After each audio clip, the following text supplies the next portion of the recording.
BBC News. A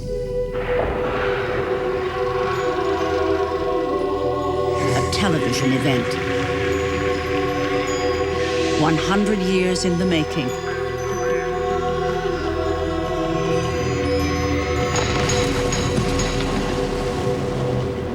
The century.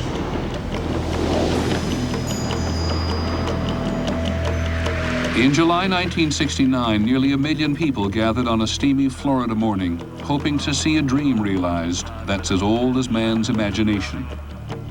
Among them, virtually unrecognized, a silver-haired flyer from another time. In 1927, Charles Lindburgh had guided his simple single-engine plane on a celebrated journey across the ocean and into history. Seconds, guidance internal. And here, only 42 years later, 3 men are waiting to go to the moon on the most powerful machine man has ever built. 3, 2, 1,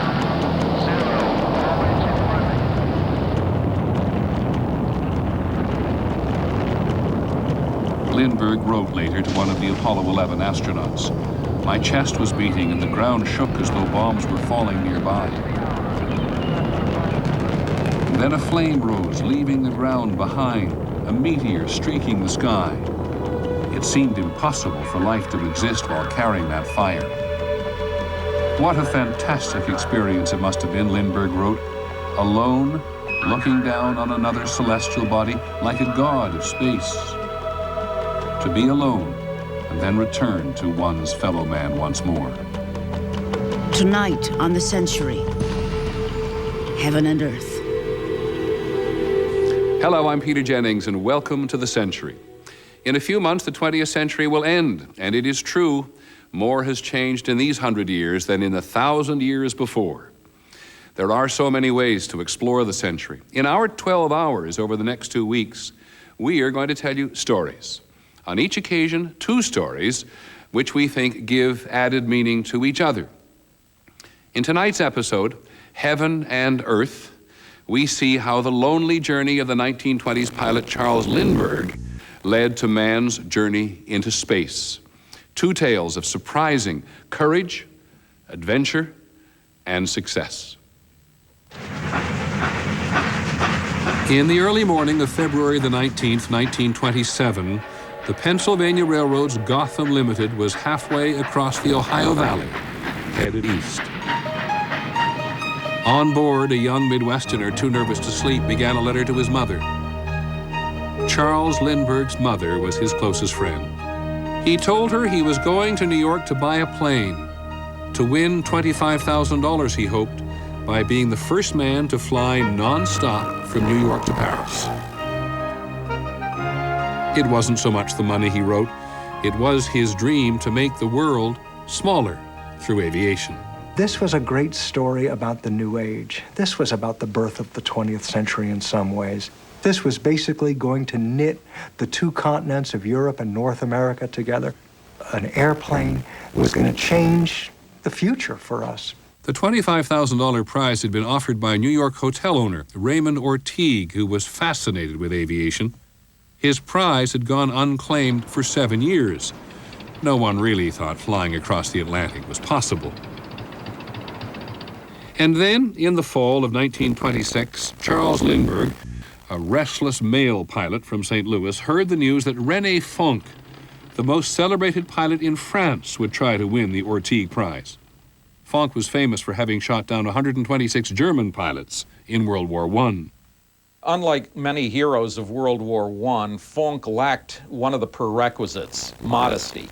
Always thought he was better than he was, good though he was. And it rubbed a lot of people the wrong way.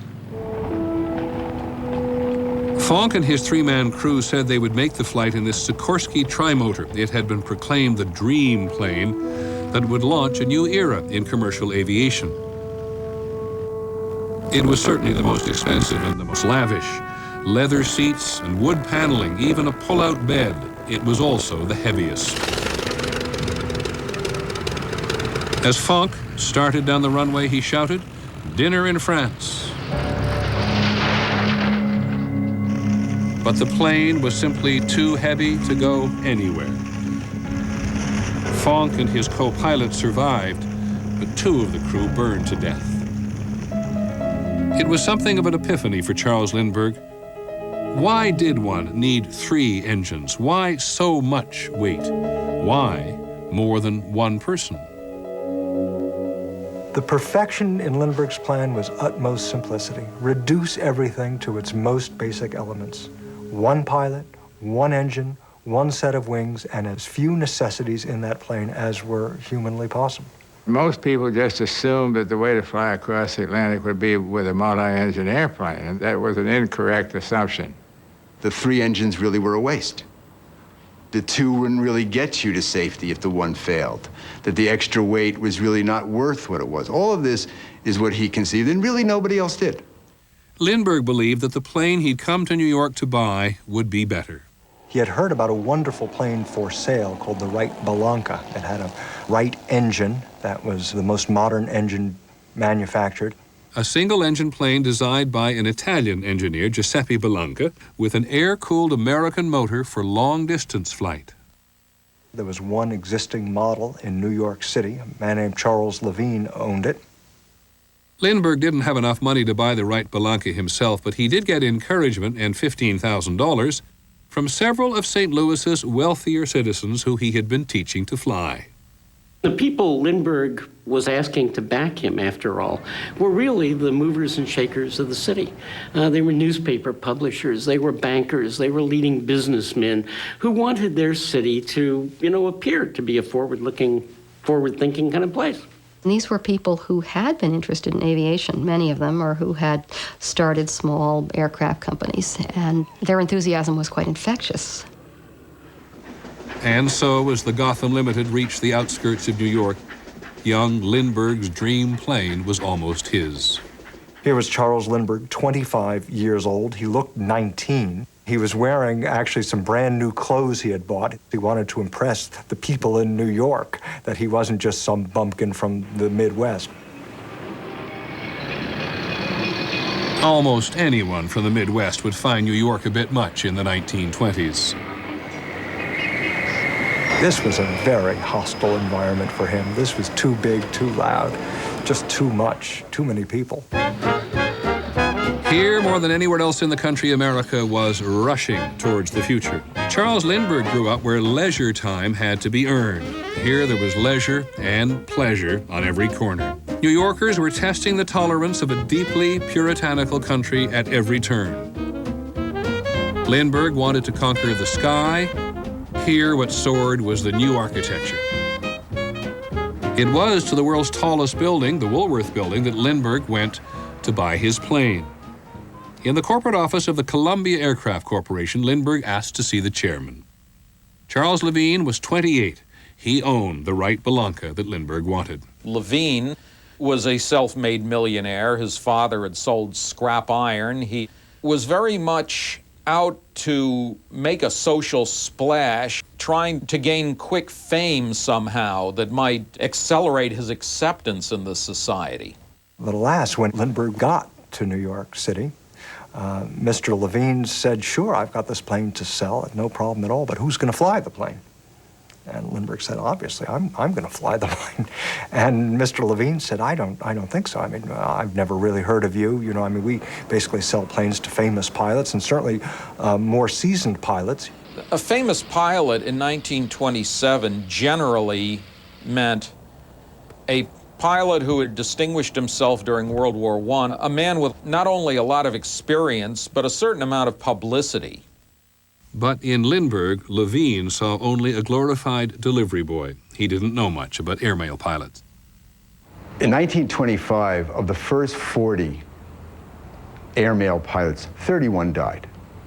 There was no more dangerous job in the United States than delivering the mail, and there was no one better than Lindbergh. Flying the mail between St. Louis and Chicago. Lindbergh was signing up to fly through some of the worst weather on the North American continent. Snowstorms, blizzards. This period that he spent flying the airmail really was a graduate course in piloting.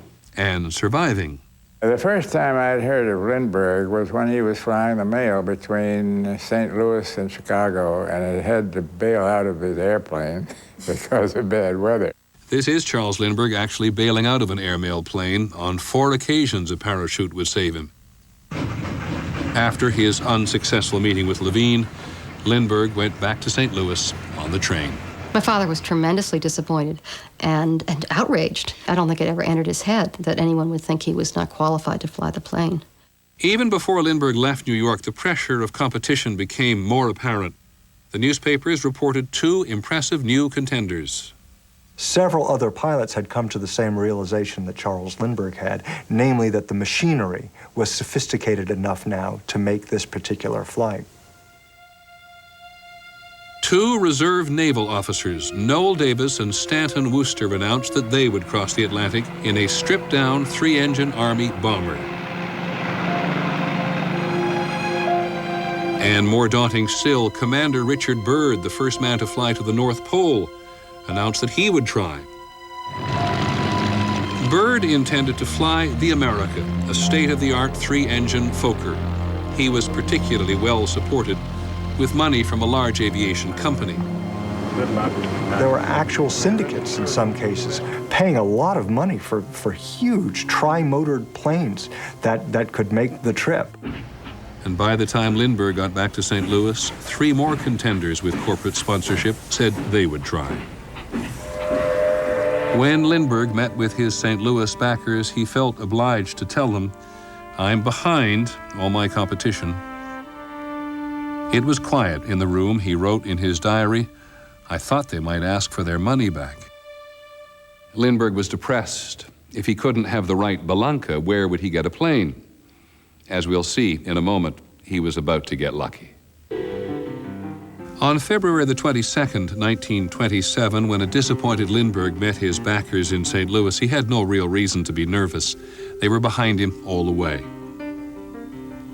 Among them, Harold Bixby, president of the Chamber of Commerce, and E. Lansing Ray, publisher of the leading paper, the Globe Democrat. He was one of them.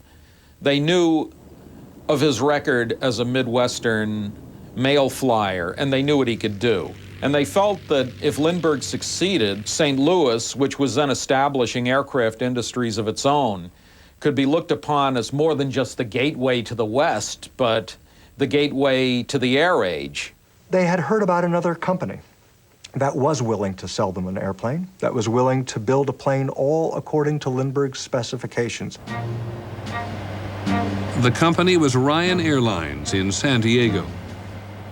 Without even unpacking, Lindbergh got on the train and went to California. I think finding Ryan is an unbelievable act of destiny, because I think that their conception of the plane and their ability to come together, the people who work there, who I think saw this as something special, I think that made the flight. The chief engineer at Ryan, a very modest company, was Donald Hall. Lindbergh sensed immediately that Hall understood his vision. Sitting at drafting tables, facing each other, the 2 men began. More than anything else, Lindbergh feared going off course over the Atlantic and running out of gas. He had only a compass for navigation, and there would be no landmarks for most of the way. "How far was it to Paris?" Hall asked one day as they worked on designing the gas tanks. Lindbergh wasn't sure. And he went to the Great Globe sitting in the public library in San Diego and actually laid some string across to measure the distance from New York to Paris. 3,600 miles. At 10 gallons an hour, 360 gallons, plus a reserve in case of an emergency. Lindbergh knew that his life depended on having enough gas. Lindbergh said he wanted 3 things to be observed in this order: efficiency, safety, and then and only then comfort. This meant that the plane should have little more than gasoline tanks. Unlike every other challenger for the transatlantic prize, Lindbergh would fly alone, even though it meant no sleep for nearly 2 days. The weight of a co-pilot meant an extra 50 gallons of gas. Lindbergh was ruthless about saving weight. He eliminated fuel gauges. Based on 10 gallons an hour, he would keep track of consumption using his wristwatch. Instead of a heavy metal seat, he had a light wicker chair. He estimated how much his drinking water would weigh, and he even trimmed the paper margins from his maps. And he would not take a parachute. 4 times a parachute had saved his life. This time Lindbergh would save 20 pounds. He figured he wouldn't need it if he went down in the Atlantic. He would probably die in its icy waters anyway. And so they did design this plane, which in the end has no forward vision, in fact. Right in front of the pilot, where a windshield might normally be, were in fact gas tanks.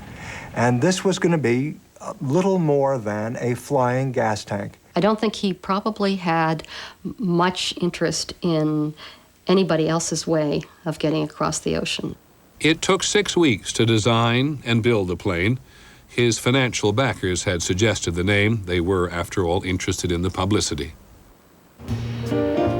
No sooner did the Spirit of St. Louis begin rigorous flight tests than word came from New York that Charles Levine, who thought Lindbergh unqualified to fly his Wright Belanca, had found a pilot he liked. He would try for Paris. And almost on top of that, a French team announced that it would try the other way, from Paris to New York. The chief French pilot was Charles Lindburgh. Lindburgh had a sense of humor and a joie de vivre that appealed to the French. He had survived more crashes, injuries, and wounds than any other single pilot of World War I. His energy was boundless, and he seemed to be invincible. His co-pilot, François Colli, was equally famous for his swashbuckling personality. They had also decided to go with a single-engine plane, which they emblazoned with the death-mocking symbol of their wartime days. There were now 5 contenders for the prize. Lindbergh's name was barely mentioned. You have to remember that nobody in his right mind considered the possibility that you could fly by yourself. Even Lindburgh and Colli, who had a single-engine plane, no one thought that you could simply stay awake for over 30 hours. This is why he was a fool and crazy. Lindbergh was intimidated by the competition. He wrote in his diary, everyone else would have to fail for me to succeed. And then they did. On a test flight, Commander Richard Byrd brought the America in for what should have been a routine landing. His plane completely overturned. I mean, it looked like complete fatal disaster. Miraculously, he was able to walk away from this crash. The Wright Belanca, owned by Charles Levine, got into trouble landing on its maiden flight. The landing gear collapsed. The Navy flyers Noel Davis and Stanton Worcester were on their final test flight over Virginia. Nobody knows exactly what went wrong, but in these early days of flight, so much could go wrong and did. Davis and Worcester crashed in a swamp, and both were killed.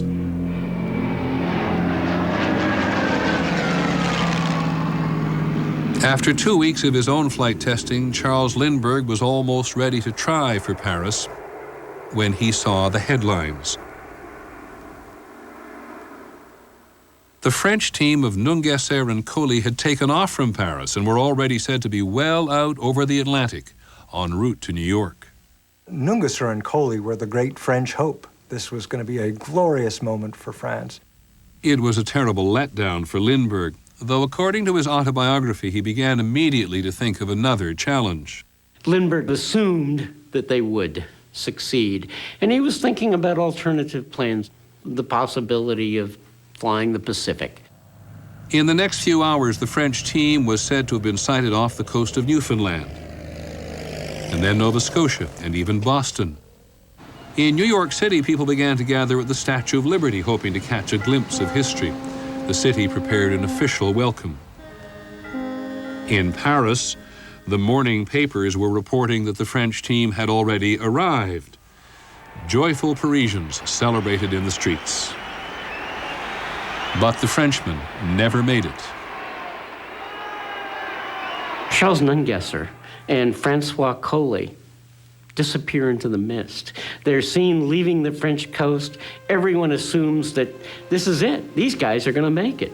There were search parties sent out on land and on sea looking for them, assuming that they were still all right. But with each day, of course, the hopes were dashed. They were never found, nor was their plane. So much national honor was at stake that in France there were rumors the U.S. had given the Frenchmen inaccurate weather forecasts. 6 men had now lost their lives. A chorus of voices demanded that the race be stopped.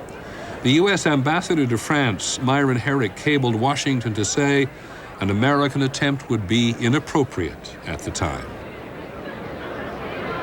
Even Lindbergh himself felt very sad about that when he learned that they didn't make it. But Lindbergh also recognized that he was a contender again. He said a quick goodbye to the men and women who'd built his plane in California and took off for New York. He said, "I don't believe in taking unnecessary risks." And then he also said, "But a life without risk is not worth living." Thursday, May the 12th, 1927, Lindbergh was approaching New York. It had taken him just 22 hours to fly from San Diego. I didn't know very much about Lindbergh before he came to New York. It was difficult for me to understand why a young man of his background could be considered a possibility. And as for his chances, we couldn't even begin to estimate his chances. The press had been giving Lindbergh's rivals much more attention. Commander Richard Byrd and Levine's pilot for the Wright-Bellanca, Clarence Chamberlain. But now, aware that Lindbergh was about to set a new cross-country record, they were there when he landed at Curtis Field on New York's Long Island. He is unable to land where he wants to land. First of all, there are so many photographers. And Lindbergh's seen people run into propellers, okay? And he's screaming to them, and no one's listening because they're all trying to get shots of the plane. Lindbergh has to bank the plane, gun the engine, and avoid where he's going to land and land someplace else because he's afraid he's going to kill these people. Despite its proven speed, reporters examining the Spirit of St. Louis were skeptical that the plane could make it across the ocean in one piece. I'd never heard of that particular aircraft before.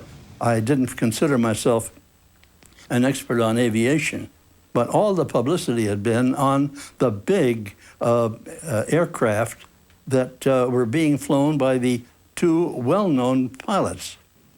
Several newspapers took to calling Lindbergh the Flying Fool, and they made fun of his wicker chair. One reporter made a remark that, "Oh, he's going to fly by himself on a single-engine airplane. He must have got away from his keeper."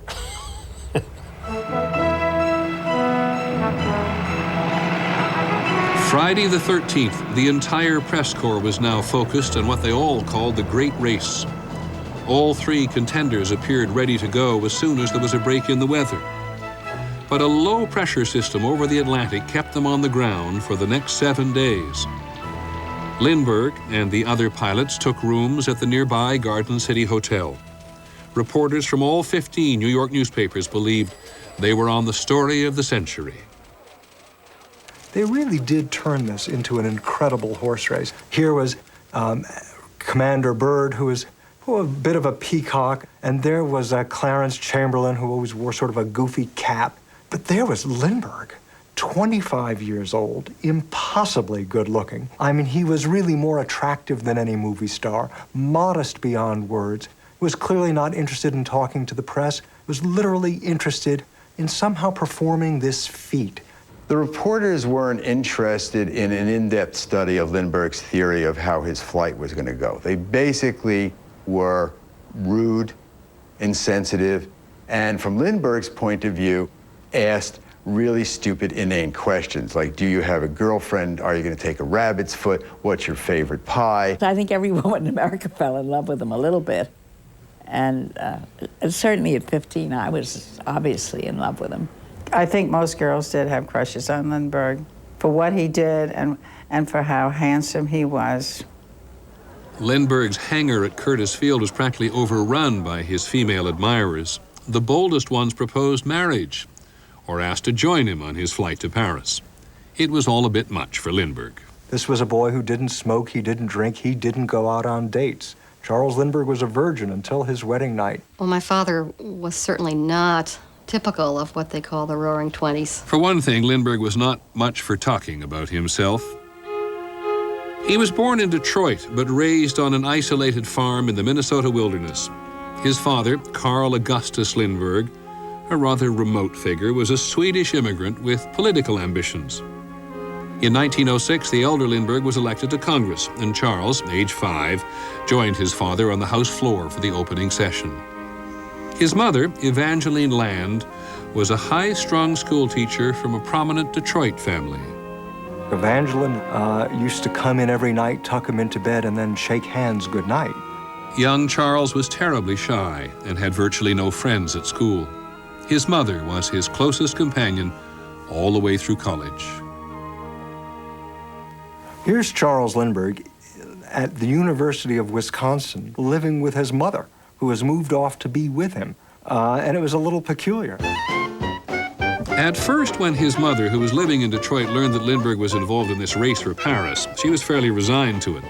And then the press found her. And the press tracked her down, camped out on her front porch, hounded her over the phone, convinced her that there was enough risk in her son's flight that she sent the telegram that she was coming east. I think it would have driven him crazy that there were press accounts that would frighten her so much that she felt she had to come and be with him. When photographers asked mother and son to hug each other, Evangeline said it was not their custom, which made no difference at all to one tabloid. A common practice of the day was to do a composite photograph, and they just took their heads and put them on other bodies and ran it anyway. And of course, this was part of Lindbergh's rude awakening to the practices of American journalism. But having been reassured that her son had planned the trip carefully, Mrs. Lindbergh went back to Detroit. Thursday night, May the 19th, after 7 straight days of stormy weather, Lindbergh and some acquaintances were on their way to the theater when they made one more check with the Weather Bureau. There was a sudden change in the weather. They turned the cab around and headed straight for the airfield. It's now or never, because I think he knows that Byrd will go at any moment, maybe even that morning. And one of the things that is in Lindbergh's favor, and he says it, is he had only himself to think about. I stayed up all night in the lobby of the Garden City Hotel on that miserable night, sitting on the floor. No seats available because everybody was crowded in the lobby.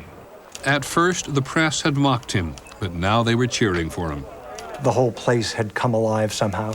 It was just filled with journalists clattering away, tapping out the next day's stories. Although they were meant to be impartial, they had clearly found a favorite in Charles Lindbergh. I mean, he was the one. Everyone was rooting for the kid flyer. I was on duty, the only one on duty. Night bellboy, I worked alone. And he said to me, "Kid, would you look up at the sky at 1:30 in the morning and see if it is clearing or the drizzling stopped?" I went outside, looked up at the sky. It was really clearing. I buzzed his room. I said, "Mr. Lindbergh, it seems to be clearing." Didn't take probably 15 minutes that he was dressed. Lindbergh arrived at the airfield having had no sleep. He expected to see his competitors getting ready to take off as well. To his surprise, they were not there. Byrd wanted to put the America through more tests, and the Wright Belanca, it turned out, was under court order to stay put because its owner, Charles Levine, was in a legal dispute with the pilots over money. At dawn on May the 20th, the Spirit of St. Louis was pulled from its hangar to the end of the Roosevelt Field runway. The weather that morning was rather chilly and overcast and murky and hazy. Even at such an early hour, there were several hundred spectators there believing they might witness history.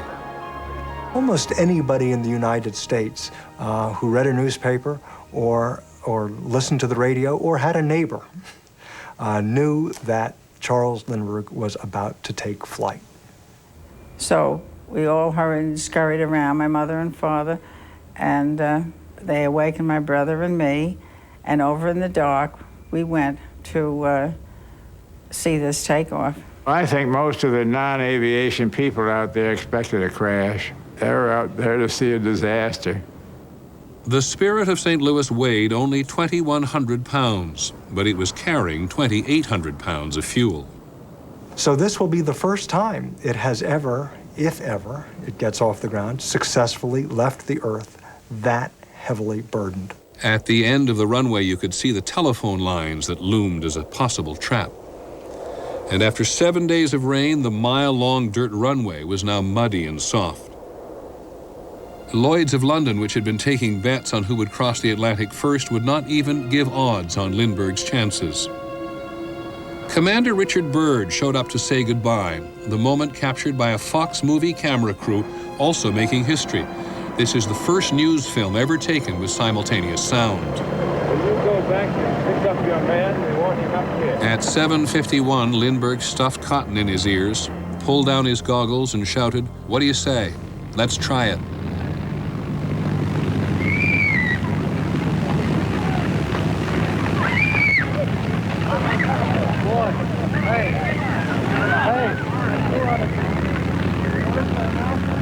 Lindbergh had vowed that if he was not airborne by the time he was halfway down the runway, he would throttle down and give up.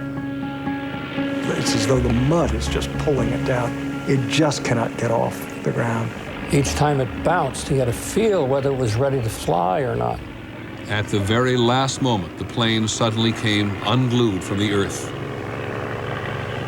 He cleared the telephone wires by 20 feet. There was a great relief, but there was no clapping. There was no joyful noises at all, just relief that his plane had cleared those wires. When I saw him take off, I shook my head and I said, we'll probably never see the poor guy again. I can still see it vividly to this day.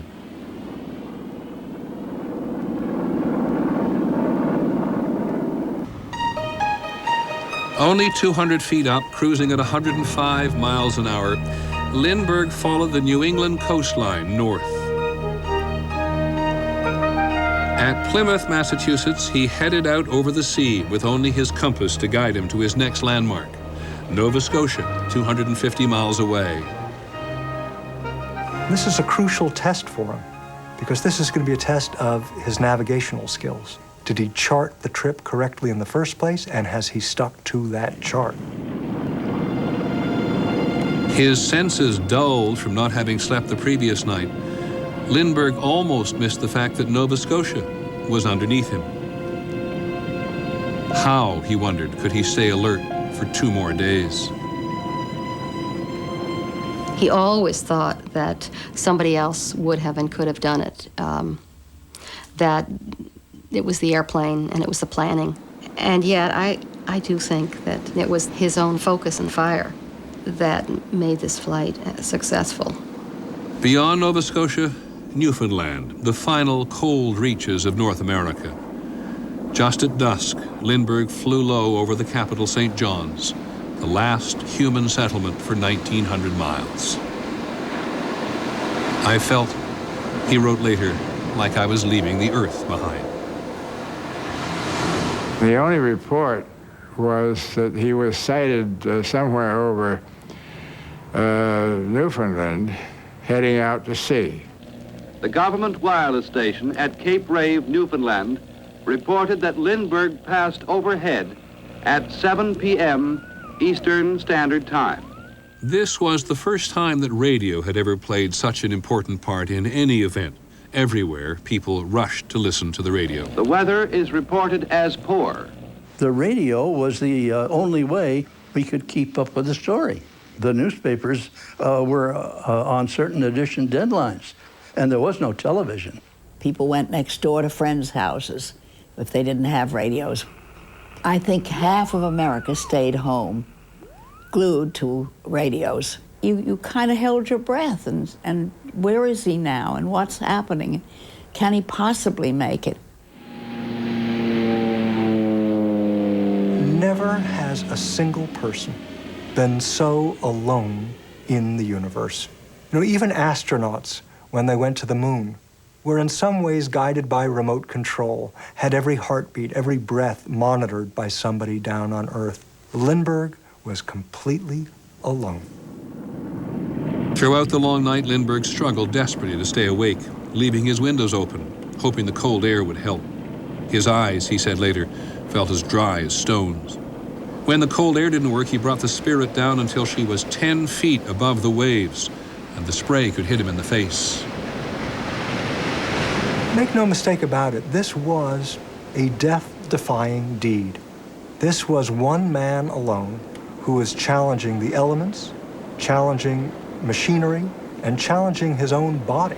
This is WJZ, New York. George Hicks reporting. As Saturday dawned over the vast Atlantic, the Lindbergh plane is unreported since passing Newfoundland early last night. At the beginning of his third day without sleep, Lindbergh himself didn't know where he was. An ice storm during the night had caused his compass to malfunction. His mind began to play tricks on him. He thought he saw ghosts in the cabin. Was that land ahead or a strange mirage? There were rumors at one point that the plane had crashed. I mean, there was every kind of rumor. And then all of a sudden, there was what we thought was still a rumor that he had been spotted over Ireland. I mean, people screamed. This is Station 2RN Dublin calling. The American flyer Lindbergh passed over Dingle Bay on the Irish coast at a low altitude at 1:30 this afternoon.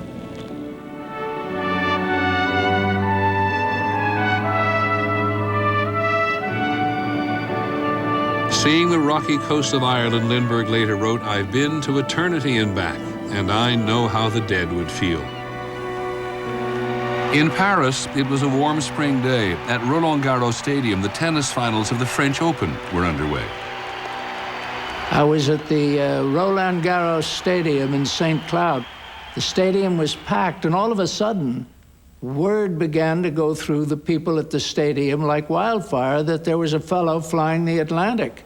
Suddenly in the stands, the newsboys started yelling, "Lindbergh sighted over Ireland." And everybody got up and rushed out. And I don't know to this day who won the tennis championship.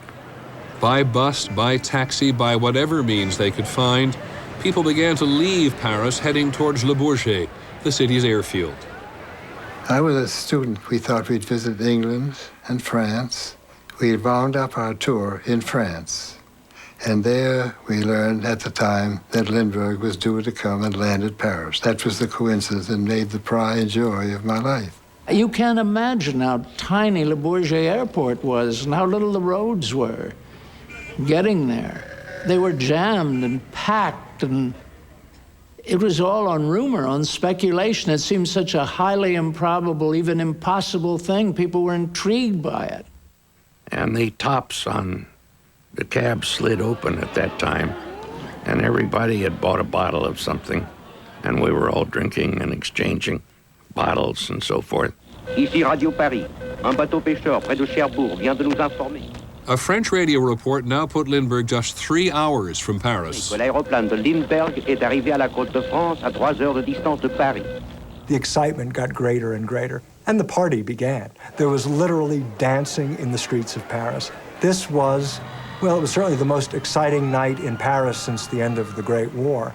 It seemed like there was hundreds of thousands of people all over, no longer on the roads, on the grass, everywhere. Lindbergh had no idea what awaited him. He thought that he would land in Paris, he would need letters of introduction, that he would need to have a little cash as soon as he could get it. At 10 p.m., Lindbergh saw a constellation of lights. In their midst, he would soon recognize a brightly lit column, the Eiffel Tower. He knew now that Le Bourget would be 13 miles to the northeast. Very suddenly, you could hear this small noise, and it grew a little louder and a little louder. And suddenly, this small plane caught in a shaft of light from the ground at Le Bourget came into view of all these people. People were incredulous. The sound of the crowd was one of a jubilation and unbelief, disbelief, the like of which I can't conceive of happening today about anything. It was just electric. I guess this was about the luckiest thing that ever happened to me. Confused by all the lights, Lindbergh decided to touch down at the other end of the airfield at 10:24, May the 21st, 1927. Lindbergh looked around for a mechanic.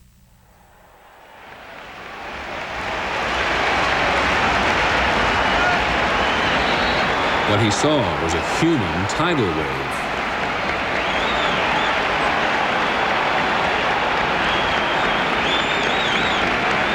And all hell broke loose. They just swarmed. They got past the barriers. It was scary. 150,000 people, even the French police and French soldiers sent to protect him, joined the crowd. He belonged to the world in 1 second as his wheels set down at Le Bourget. The woman who became his wife, Anne Morrow, wrote sometime later, fame, opportunity, wealth, and also tragedy, loneliness, and frustration rushed at him in those running figures on the field at Le Bourget. This is Lowell Thomas in New York. He made it. Charles A. Lindburgh, Lucky Lindy as they call him, landed at Le Bourget Airport, Paris at 5:24 this afternoon. The noon whistle, and then the church bells began to ring. Lindbergh had landed, and so they're ringing the bells, and you went outside to listen to them. In New York City, it was a Saturday afternoon, they literally stopped matinees in the middle of the show.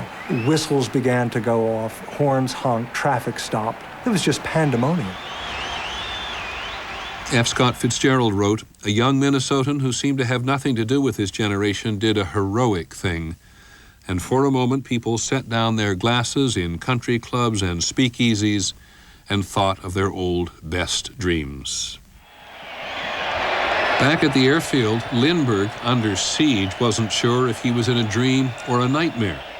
They had pulled him from his cockpit and were passing him through the crowd, hand to hand. Literally, people grabbed at him that night. They ripped at his clothes. They tried to rip his flesh. When they couldn't rip him, they literally tore pieces of the spirit of St. Louis.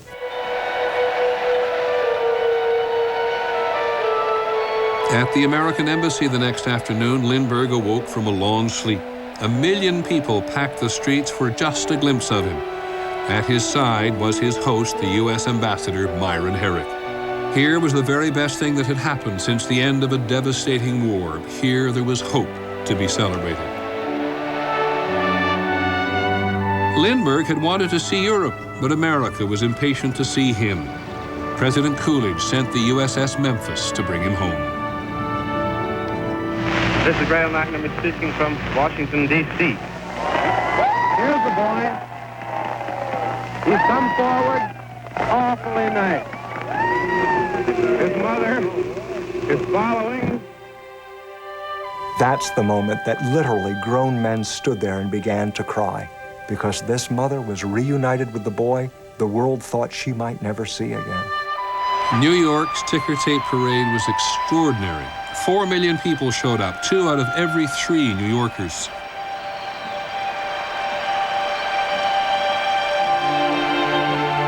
Lindbergh's ticker tape parade still hasn't been surpassed. The police warned the citizens of New York against burglaries that they feared because burglars would know that every apartment in New York would basically be empty.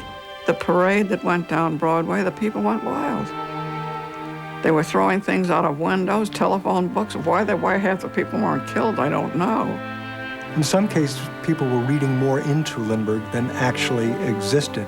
In some ways, he really was like this blank screen onto which Americans especially projected their own best images of what Americans should be.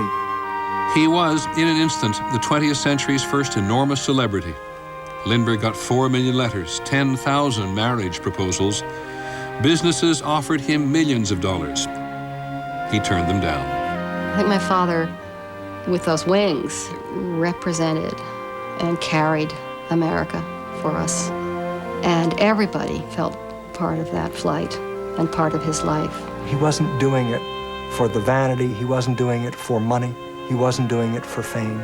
He was doing it to show what he could do, what aviation could do, what mankind could do.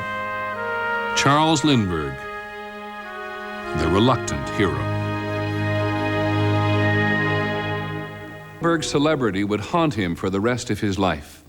In 1932, when his infant son was kidnapped and murdered, when he was branded an anti-Semite for comments he made about American Jews and Nazi Germany. Lindbergh lived long enough to see America's next great adventure in flight, but by the 1960s, when our next hour begins, the era of the self-made solo adventurer had passed. The journey into space was a collective venture, no longer a lonely pilot braving the elements, but a team of astronauts whose success depended on thousands of engineers.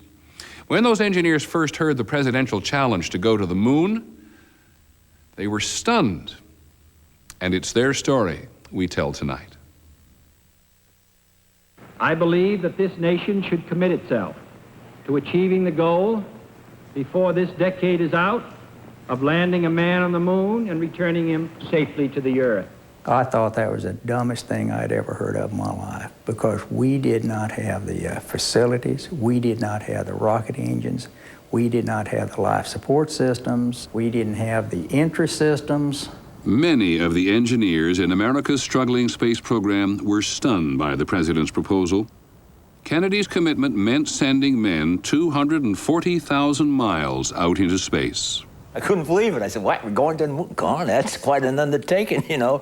I wonder how we're going to do it. For me, it was just a staggering kind of a thing, because what we were proposing to do was so much larger, so much more powerful, so much more capable than anything that we'd even tried to do in the Mercury days. I was down in the trenches. I was trying to look upward and trying to find a way to put a man in space, period. Putting a man on the moon was something that, to me, was inconceivable. Inconceivable because until the 1960s, America's rocket program was not a success story. We had a lot of failures, and most people don't realize how many rocket failures we had. Up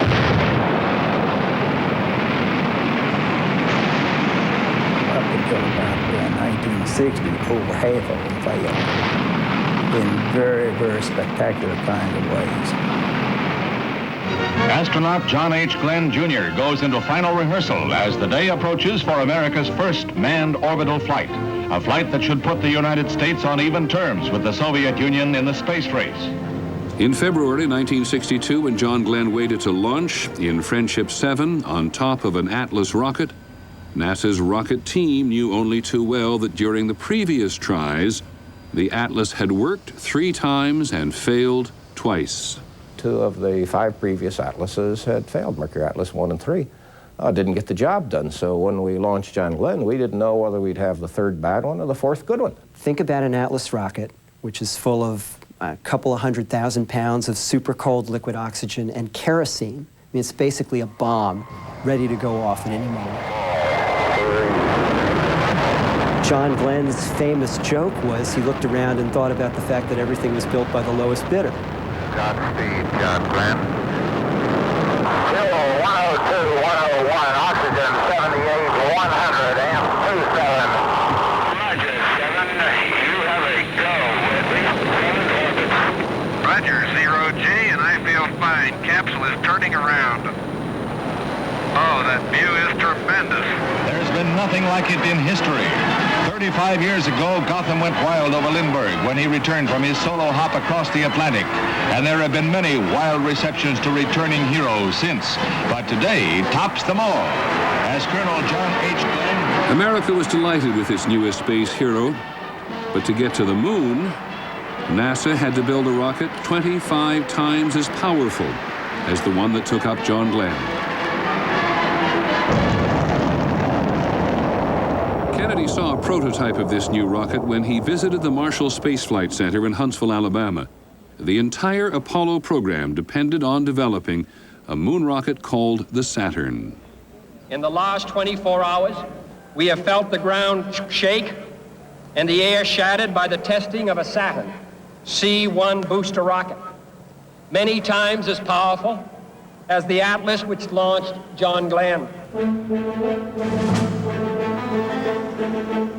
Kennedy's decision led to almost warlike mobilization of financial and human resources. NASA budget went up 80% the first year, 100% the second year. We made capital investments in building facilities all over the country. We created a new space center in Houston.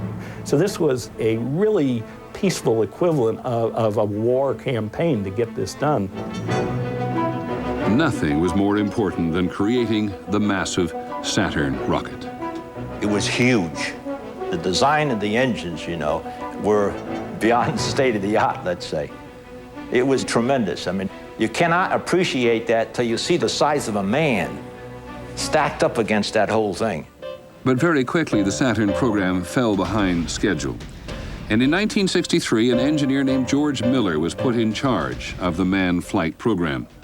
He was not very optimistic about meeting the president's deadline. If you just looked at the schedule of what had to be done in order to get to the moon in the decade, there was only one way to do it, and that is to go for all-up testing of the vehicle. All-up testing. It was a radical approach to rocket development. It meant that various stages of the rocket would no longer be tested one piece at a time, which was the safe way to go, but all the pieces would be put together and tested for the first time when the rocket took off. If it did. The people at NASA were incredulous that anyone could propose to take a brand new rocket and fire it with more than one stage at a time. George Miller convinced us not with a technical argument, but with a psychological argument. He said, "You guys, you are so good. You have so much experience. You are the best team in the world. You can do it. I have the full confidence and trust in you that you can do it, and you will." The all-up concept saved 2 years in the schedule, but it still took 6 years to build. The moment of truth came in the fall of 1967 when the Saturn V rolled out to the launch pad at Cape Canaveral for its first unmanned flight. This was to be an all-up test of the most powerful machine ever built by man. 28 stories high, 6.5 million tons, with the explosive power of an atom bomb. The Saturn V really represents the audaciousness of trying to send people to the moon. It's sort of NASA's answer to the pyramids. 12, 11, 10, 9, ignition sequence 5.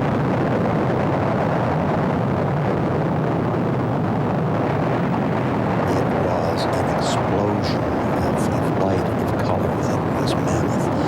It wasn't sound as you ordinarily think of sound. It was as if your whole body was vibrating. And at the center of all this is this object the size of a Navy destroyer, very slowly starting to lift off. Well, you just wonder if it's ever going to get off the launch pad. I mean, you take a look at this guy just thundering away, just those engines straining, going like hell.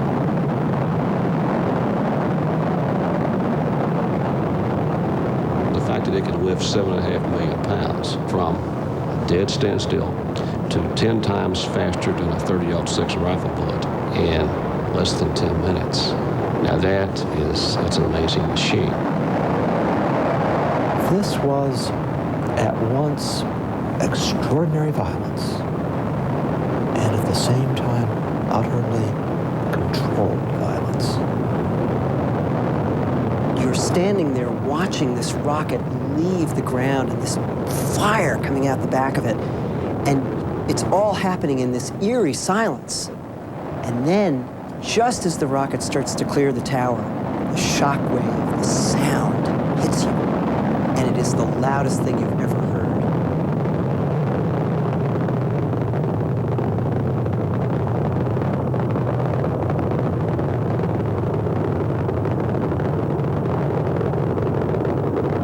Within a minute minute after liftoff, the whole rocket is going faster than the speed of sound. And it is just tearing through the atmosphere on its way into space. The first unmanned test flight of the Saturn was successful from beginning to end. 5 months later, the second was not. The rocket developed vibrations so severe that in the second stage, the fuel lines were severed and the engines shut down in mid-flight. It was not hard to imagine things going wrong with astronauts on board. While NASA struggled to build a rocket powerful enough to reach the moon, there was more to do. No one had been in space for more than a few hours. During the Gemini program, Ed White was the first American to walk in space, tethered carefully to his capsule.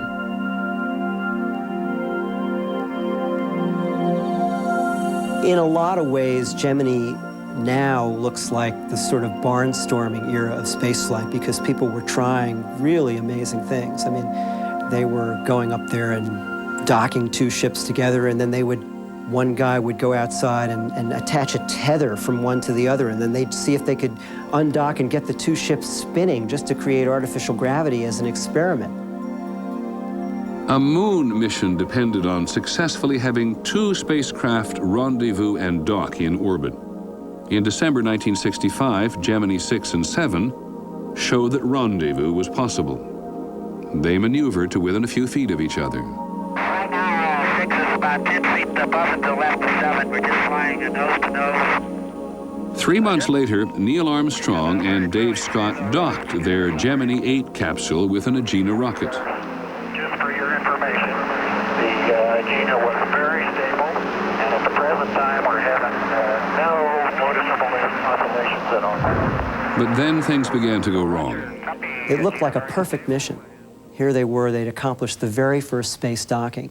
And then all of a sudden, Dave Scott looked at the instrument panel and saw that their horizon indicator was tilted. We got serious problems here with the forward coupling end over end, and we're disengaged from the Agena. A jet thruster used to maneuver the capsule stuck open, causing the capsule and the rocket to begin spinning wildly out of control. They managed to separate, but then the capsule started to spin even faster.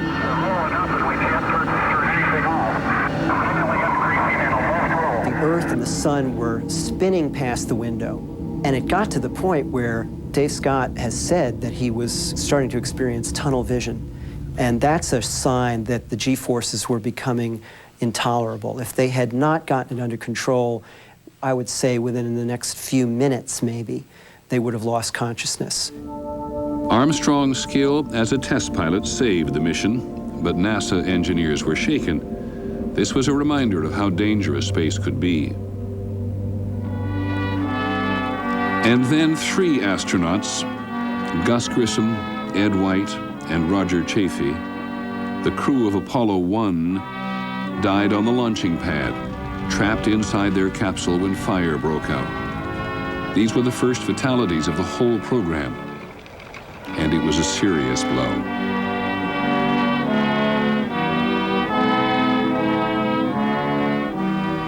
The Apollo 1 fire caused a year-long delay while the capsule was redesigned. And the vehicle to land on the moon was behind schedule as well. By the end of 1968, NASA was struggling on several fronts to meet the decade deadline. And then the Soviets caught the United States by surprise. The CIA had photographs of an enormous Soviet launch complex. It could only mean one thing.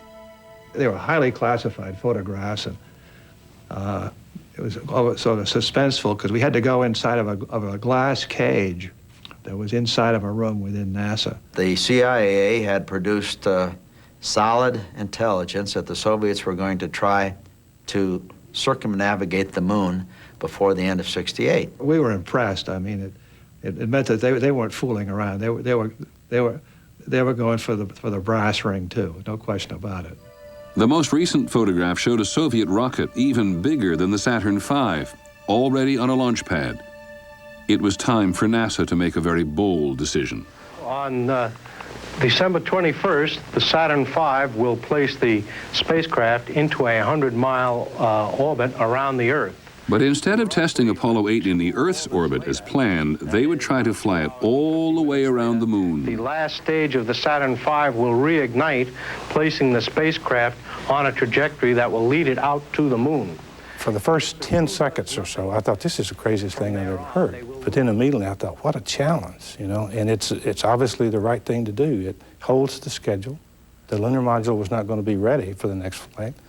And it was a bold move.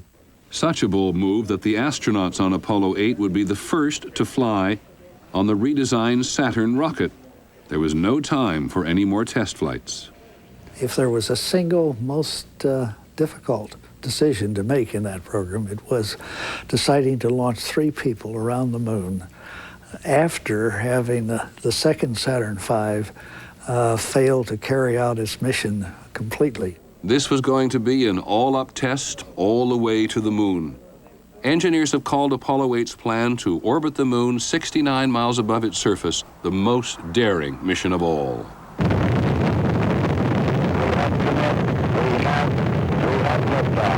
Liftoff at 7:51 a.m. Eastern Standard Time. We have cleared the top. Clear in 13 seconds. On December the 21st, 1968, Frank Borman, James Lovell, and Bill Anders, flying Apollo 8, became the first human beings to ever leave the gravitational pull of the Earth. Apollo 8 Houston, you are go for staging, over.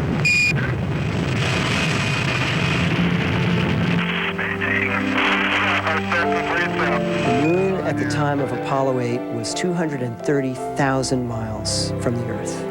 And the farthest that any human being had ever been from the Earth before that was 850 miles. If you think about the Earth as a peach, every flight that had been done in Mercury and Gemini and by the Soviets up to that point was pretty much like skimming the peach fuzz. You're not just talking about a longer mission, you're talking about multiplying by a factor of 100 the complexity, the level of risk. Apollo 8 took 3 days to reach the moon. And the mission required that when they went into lunar orbit to the other side of the moon, they would be completely cut off from the Earth. This is Houston at 6804, your go for LOI. Okay, Apollo 8, let's go. LOI, lunar orbit insertion. The whole world held its breath, including the engineers at NASA. It was like we knew we were waiting for this moment. As we got closer and closer to the eventual point we're going to lose communications, you know, nobody knew for sure what to say. And then we lost contact. At the exact time we were supposed to lose the radio communication, it went off. I think there was some conversation. I said, boy, that's remarkable. And Andrew said something, well, they probably turned the goddamn thing off or something like that. I remember sitting there thinking how quiet it's getting, almost to the point of being uncomfortable. It was the only noise I remember hearing was just the occasional crack of a radio, the little crack, you know, the normal crackling in the headset you hear on the radio. We were helpless at that point. It was all in the hands of the crew and God. There wasn't anything we could do on the ground. Mission Control had calculated that the astronauts would be out of radio contact for exactly 35 minutes, 52 seconds. It was emotional. The physics was all there. It should work. But you know, I never did this before. I'm going behind the moon. Nobody's ever done that. You see what I'm saying? While they were on the far side of the moon, Apollo 8 had to use their engine to slow down to actually get into the moon's orbit. And there they were, over the far side of the moon, and they knew that if the engine fired even a second too long, they could crash into the moon. And if it fired too short, they'd end up in some kind of weird orbit. And everything depended on that rocket firing. Houston could do nothing but wait.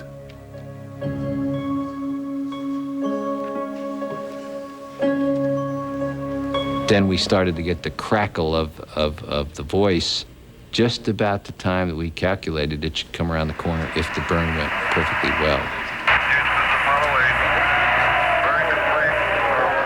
We've got it. we've got it. Apollo 8 now in lunar orbit. There's a cheer in this room. This is So Apollo. just from the crackling sound we got, we had pretty good indication that the burn had gone well. And then, of course, the crew reported that exactly that. Okay, Houston, the moon is essentially gray. The craters are all rounded off. There's quite a few of them. Some of them are newer. Many of them look like, especially the round ones, look like hit by meteorites or projectiles of some sort. And Bill Anders happened to look out the window and said, "Oh my God, look at that." And Borman said, "What is it?" And Anders said, "It's the Earth coming up." And it was this electrifying contrast between the blue of the Earth, this brilliant blue and white marble, and this desolate, completely lifeless horizon of the moon. It was the only color in the entire universe. Everything else is black and white, but the Earth was blue. You could clearly see the continents. They were sort of a pinkish brown. The clouds were visible. It was a remarkable sight, just a remarkable sight. It makes you realize just what you have back there on Earth. The Earth from here is a grand oasis of the big vastness of space.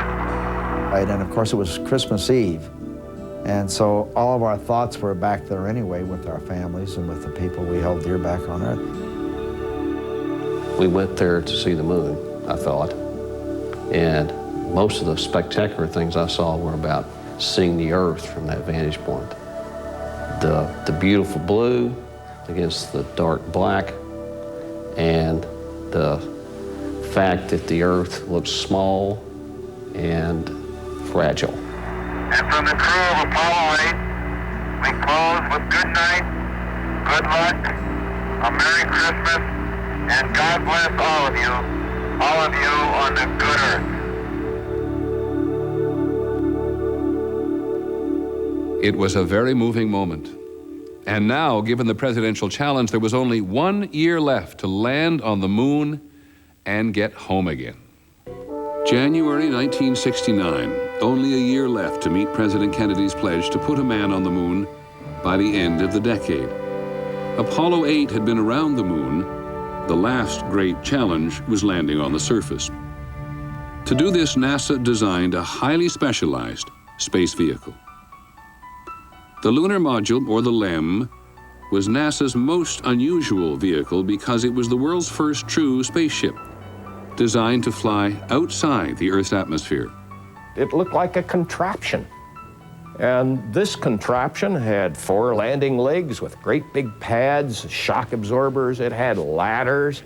It had a crinkly skin around the outside. It had antennas sprouting all over. Regardless of how you look at it, it looks terrible. Functionally, it is ideal. It's all you need. You don't need anything streamlined. Everything is stick out. There's no atmosphere in the moon. See, what do you need? Nothing like that. In March, Apollo 9 took the lunar module into Earth orbit to see how it would perform in space. The LEM undocked and flew 100 miles from the mothership and returned safely.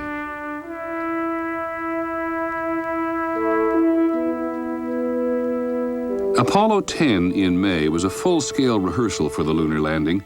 The spacecraft orbited the moon, and the LEM separated from the command module and made a trial descent down to 50,000 feet above the surface. All that remained for the next mission was an actual landing. The astronauts trained for the lunar descent at a Texas airfield. They flew a vehicle that reproduced the LEM's flying characteristics, a design that had never been used in manned flight before and was very unstable. It was a risky thing to fly that trainer.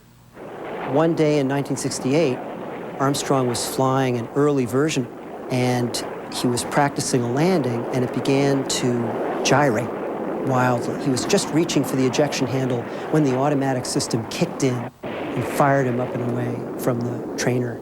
He came down on his parachute, and by this time the trainer had crashed and burst into flames. Armstrong developed skills on these test flights that would serve him well when the moment came to land on the moon. July the 16th, 1969, 6 months before the end of Kennedy's deadline to reach the moon. 9:32 a.m. A Saturn V carrying Neil Armstrong, Buzz Aldrin, and Michael Collins lifted off from Cape Canaveral. 2.5 hours later, Apollo 11 left Earth's orbit. Traveling at speeds up to 24,000 miles an hour, it would take 3 days to make the 240,000-mile journey to the moon.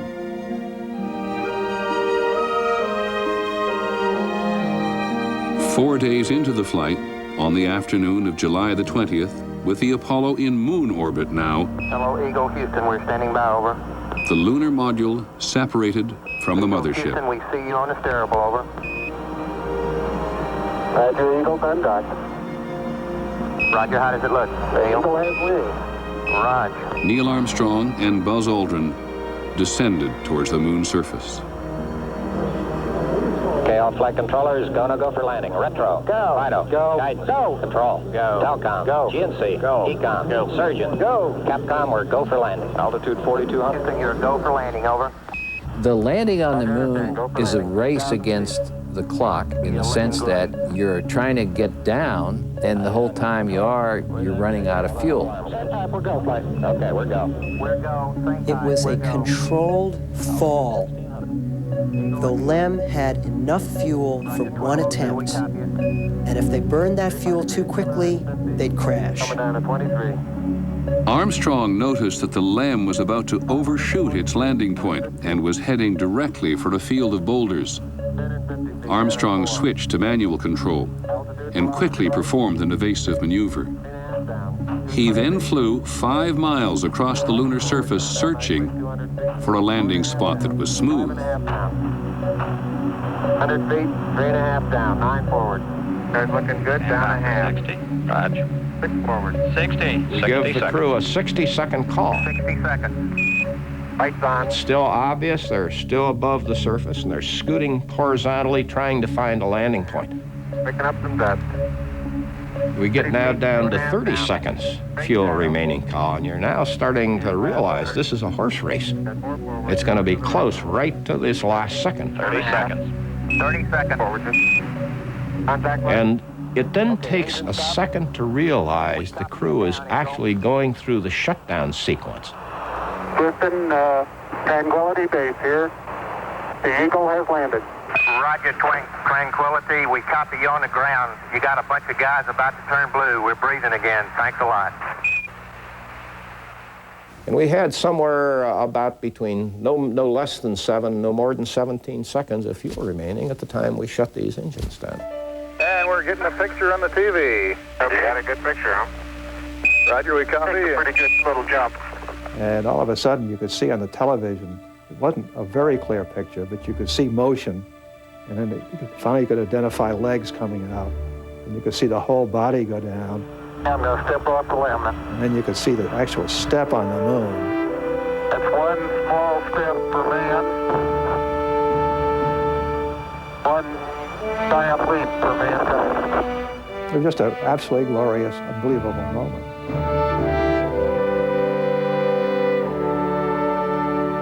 The sense of accomplishment just, I think, overtook everybody in terms of something that we had all worked together for years. There will only be one first mission from the Earth to another world. That moment was the beginning of a story that never ends. This was about what humans do. Humans like to explore. And this was exploration on a grand scale. The whole world participated. It was the peacetime event of the century. Over the course of 6 Apollo missions, 12 Americans walked on the lunar surface.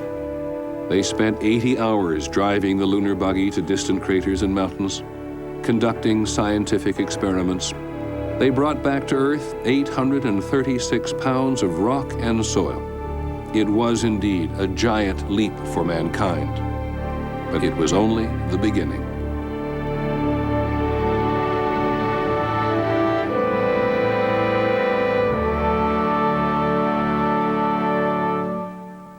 It was extraordinary to watch man walk and sometimes play on the moon, But something strange happened after man got there. Americans, for the most part, became less interested in space exploration. Most, but not all. Finally, in this hour, we're going to put ourselves in the hands of some young scientists and engineers who take us deeper and farther out there than most of us can even imagine. When we come back. 0 and liftoff of the Delta rocket with Mars Pathfinder, and the vehicle has cleared the tower. By December 1996, 27 years after the moon landing, America's space explorers were so much deeper into space. The Pathfinder mission went 309 million miles to Mars to deliver the small unmanned Sojourner rover, which explored the Martian surface. This was 1,200 times farther away than the moon. Sojourner made Mars accessible because it was our eyes and our feet on Mars, and we could move and look around and explore more than we had ever been able to do before with robotic vehicles. When you see this Martian terrain, you think, I see a horizon, I see rocks, I see orange-red soil. I'm in Utah, but you're not in Utah. You're in an ancient floodplain on a world 110 million miles away, and you realize that suddenly the technological tendrils of Earth have reached out and brought these images back to us. It makes us feel infinitely larger and infinitely smaller simultaneously. The Martian landscape was at one time more like Earth. For example, surging water scarred large areas of its surface. Valles Marineris is a canyon so large it could hold the entire Grand Canyon. Mars was a planet that billions of years ago enjoyed an epoch where liquid water flowed on its surface. It is bone dry now, freeze dried. How did that happen? Is there any lesson that we can learn by studying Mars about the Earth? If you care about how we got here, or why we're here, or how long we might be here, or what might happen to us in the future, then the planets can give us an idea about that. Until this century, it was assumed the solar system was dead, unchanging. The solar system is alive. It is continuing to change. It is not something which was created 4.5 billion years ago, and we're seeing it today as it was. We knew that the Earth has changed, but it turns out that even the small worlds in the solar system have changed since their formation and are continuing to change. The Voyager missions have flown hundreds of millions of miles beyond Mars, out beyond the most distant planets of our solar system. They have sent back some of the most startling images of the entire space age. The rings of Saturn were revealed in stunning new detail. Suddenly we found out that there were hundreds of thousands of rings around Saturn. And those rings weren't all circular. Some of them were elliptical, and nobody understood how that could be. Some of them looked like they were braided, and nobody understood how that can be. What people had thought of before those pictures as being just this nice, simple demonstration of the way that objects march around in Newtonian orbits around Saturn, instead suddenly became this incredible gravitational ballet with all sorts of wonderful effects that people did not really fully understand. Voyager also captured the violent drama of Jupiter. This planet is so massive, as large as all the other planets combined, that it generates its own heat, adding fuel to its hurricane-like storms. The biggest is called the Giant Red Spot. That storm system is 2 to 3 Earths across, and it's just a storm system. What we discovered with Voyager was that that was just the largest of literally dozens of huge hurricane-like storm systems that form and disappear and then reform in Jupiter's giant atmosphere. Voyager discovered what we could not know from Earth: 3 completely new moons. Jupiter has 16, not 13. We thought that one moon, Io, was a cold, lifeless rock. And now all of a sudden, out in the outer solar system, here's this dumpy little moon orbiting around Jupiter, and it's got volcanoes going off all over the place. And these volcanoes are so amazing, blasting material out across the surface of the planet, so prolific that the entire surface of the planet remakes itself every few years. But I don't really think people expected it to look the way it did and to have multiple volcanoes going off all at the same time and to have the plumes extruded hundreds of kilometers up above the surface. And for it to look as strange as it looks, it's a very strange place. And now the Voyager spacecraft have gone beyond our own solar system and are heading towards interstellar space.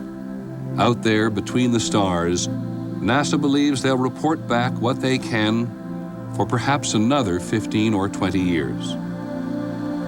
Gazing out beyond even these spacecraft is the Hubble Space Telescope. Positioned in the Earth's orbit, it is the most powerful optical telescope exploring space today. In time, the Hubble telescope may help us comprehend the most fundamental questions of the universe. This is the Eagle Nebula, an immense cloud of gas and dust where stars and planets are being formed. The Eagle Nebula is a reasonably nearby stellar nursery. This particular dust cloud, the largest one, is something like 1 light year tall, 6 trillion miles. So this is an immense region interior to which our stars are being born and planets are being born. You look at that picture, and in fact, people do look at that picture and say, wow, who painted that? And the answer is nobody painted that. That's something that's really, honest to goodness, out there. That's part of the universe that we live in. The Hubble telescope is a unique tool, helping us to understand the very origin and evolution of the universe and our place in it. There are more galaxies in the sky than there are stars in our own galaxy. Each one of those galaxies being its own collection of billions or tens of billions or hundreds of billions of stars, each one of which is the result of the same processes that led to the formation of our sun and our Earth and our life. Given that, it seems very unlikely that life has not found a foothold somewhere else in the universe as well. We are all from exploding stars. Those are the things that make the carbon, oxygen, and nitrogen and other elements. Now, that's happened throughout the universe. To have that, just something special here, well, it's impossible. It's just like it's impossible that this is the only star in the universe, our sun. And I think exploring space, looking out beyond that into our solar system, is going to get us to the point of what is this all about? Why are we here? Why are we here? How did we get here? The eternal questions.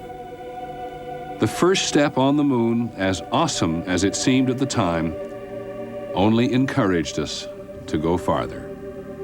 If we decided to go to the moon and achieve that in less than half a generation, there's no reason we couldn't make a similar choice and travel to Mars, travel to one of the moons of Jupiter, even travel outside the solar system.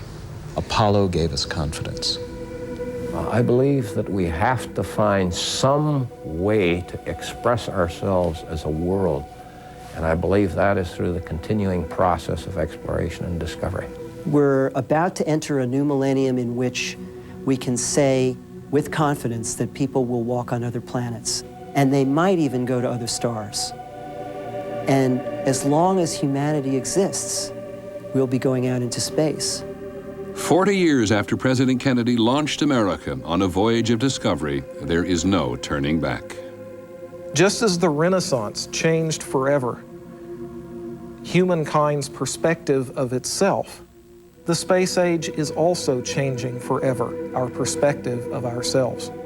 We will never again be able to view ourselves as the very parochial little creatures who live within a world defined by what's over the next hill. We're part of the universe, and you can't take that back.